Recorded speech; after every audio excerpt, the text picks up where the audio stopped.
Hello നമസ്കാരം, R T മീഡിയയിലേക്ക് സ്വാഗതം. ആരെങ്കിലും ചാനൽ സബ്സ്ക്രൈബ് ചെയ്യാൻ ബാക്കിയുണ്ടെങ്കിൽ സബ്സ്ക്രൈബ് ചെയ്ത് കൂടിക്കൊള്ളിട്ടോ. ഇന്ന് നമ്മൾ അജീഷിൻ്റെ ഹൗസ് വാമിംഗായിരുന്നു, സുഹൃത്ത് അജീഷിൻ്റെ ഹൗസ് വാമിംഗായിരുന്നു. ഞങ്ങൾ ഹൗസ് വാമിന് നേരത്തെ തന്നെ പോയി. നമ്മൾ സുഹൃത്തുക്കളെല്ലാവരും കൂടി രാവിലെ തന്നെ ഉണ്ടായിരുന്നു. ഞങ്ങൾ ഉച്ചയ്ക്ക് നല്ല ബിരിയാണി ആയിരുന്നു ഉണ്ടാക്കി, ബിരിയാണി പ്രിപ്പറേഷനാണ്. എല്ലാവരും സുഹൃത്തുക്കളെല്ലാവരും കൂടി, നല്ല മഴയായിരുന്നത്, മഴയത്ത് തന്നെ ഓരോരോ കാര്യങ്ങൾ നമ്മൾ കൂടി ചെയ്തു. ചിക്കൻ രാവിലെ തന്നെ നേരത്തെ വാങ്ങിക്കൊണ്ടുവന്ന് പ്രിപ്പയർ ചെയ്ത് അവിടെ ചിക്കൻ അവിടെ അപ്പുറത്ത് കഴുകുന്നുണ്ട്. ഇവിടെ ബിരിയാണി വെക്കാൻ വേണ്ടി കാക്ക നോക്കുന്നുണ്ട്. അപ്പുറത്ത് പ്രകാശ് മാഷുണ്ട്. എല്ലാവരും അവിടെ കൂടി ഉള്ള സുഹൃത്ത് ചിക്കൻ കഴുകിക്കൊടുക്കാണ്, കട്ട് ചെയ്ത് കൊണ്ടുവന്ന ചിക്കൻ കഴുകുന്നത്. എല്ലാം വീട്ടിൽ നിന്ന് തന്നെയാണ് ഞങ്ങൾ എല്ലാം പ്രിപ്പയർ ചെയ്യുന്നത്.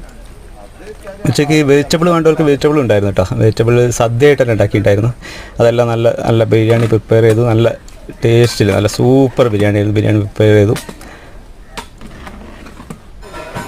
കണ്ട സൂപ്പറായിരുന്നു, അടിപൊളി ബിരിയാണിയായിരുന്നു. ബിരിയാണിയൊക്കെ കഴിച്ച് ഞങ്ങൾ കഴിഞ്ഞ് പിന്നെയാണ് നമ്മൾ ഈ ഭാഗത്ത്, മലപ്പുറം ഭാഗത്ത് അധികം കാണാത്ത മുത്തപ്പൻ വെള്ളാട്ടുണ്ടായിരുന്നു. മുത്തപ്പൻ കണ്ണൂരിൽ നിന്ന് തന്നെ വന്നിട്ട് മുത്തപ്പൻ വെള്ളാട്ടുണ്ടായിരുന്നു. വടകരയിൽ നിന്ന് അങ്ങോട്ട് കണ്ണൂർ ഭാഗത്തേക്കെല്ലാം വെള്ളാട്ട് ഹൗസ് വാമിങ്ങിന് ഉണ്ടാകുന്നത് കാണാറുണ്ട്. മുത്തപ്പൻ വെള്ളാട്ട് ഉണ്ടാകുന്നത് കാണാറുണ്ട്.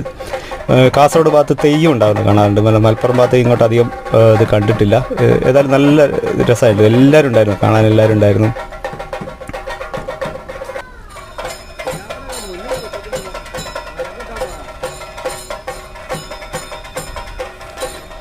അതാണ് അജീഷിനെ അച്ഛനെയും വിളിച്ചിട്ടാണ് മുത്തപ്പനെ അനുഗ്രഹിക്കുന്നത്.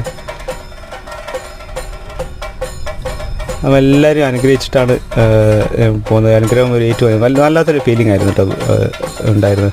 ഏതായാലും അജീഷിന് എല്ലാവിധ പുതിയ വീട്ടിൽ ഗൃഹത്തിൽ എല്ലാവിധ അനുഗ്രഹം ഉണ്ടാവട്ടെ എന്ന് ആശംസിച്ചുകൊണ്ട് നിർത്തുന്നു. നന്ദി.